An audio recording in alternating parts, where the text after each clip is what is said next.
Concerts are canceled. A lot of them. With large gatherings limited or prohibited due to the coronavirus, many artists are now performing online for free. This change has upended the live music business. The industry was on track to generate nearly $30 billion this year before the pandemic hit. Now, analysts project a 75% drop in global revenue, down to $6.5 billion. With the industry in crisis, artists and producers are reimagining concerts, but without crowds. And some of these new shows are already attracting millions of fans globally. Going to a concert and being in a big crowd, that's one live experience. But it doesn't mean that it's the only live experience. Now the question is whether they'll also be able to bring in the cash. In 2019, live music was the second biggest revenue driver for the music industry. Mark Mulligan, a music business and technology analyst, says it hasn't always been that way. It wasn't until we got to the end of the 90s and throughout the 2000s when music piracy hit the music business. At that time, for every dollar lost, the live music industry gained a couple of dollars. And we saw that, live music thrived and became this hugely professional business we've got now. Now with the coronavirus pandemic, many in the industry fear that smaller concert promoters and venues may be forced to close, while others could be acquired by large concert promoters like Live Nation.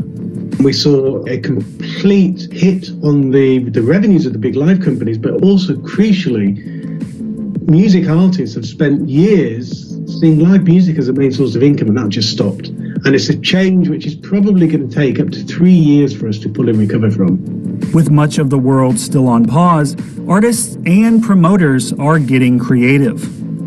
Big names like John Legend, as well as indie artists, are turning to homespun live shows as a means to continue performing. The Versus Instagram live series of beat battles, where hip-hop legends face off, has garnered over 17 million live views.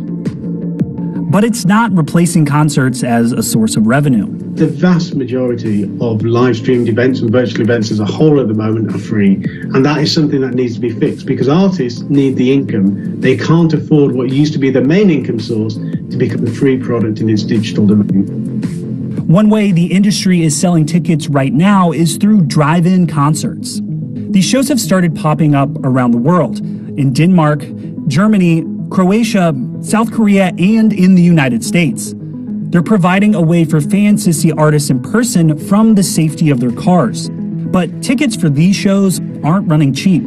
In Denmark, Mads Langer's June drive-in concerts cost the equivalent of $98 per car. The shows can sell up to 500 tickets.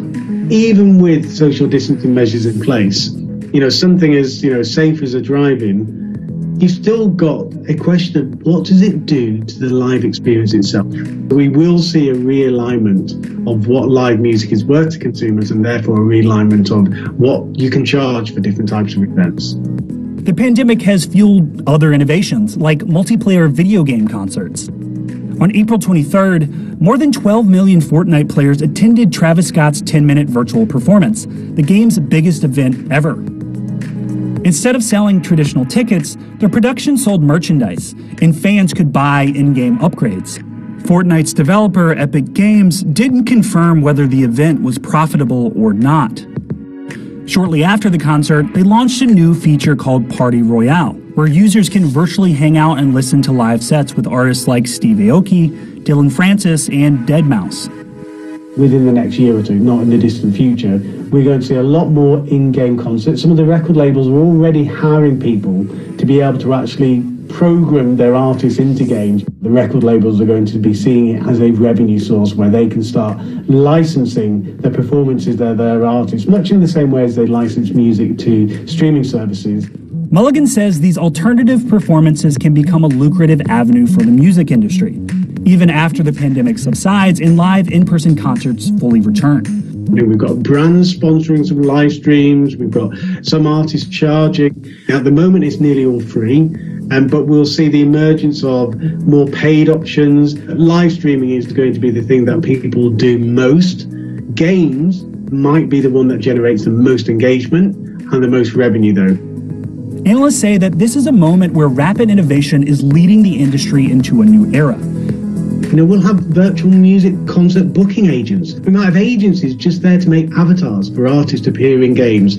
So yes, it's going to be tough. Yes, some people are going to struggle, but we're also going to see the emergence of a new, innovative live music industry.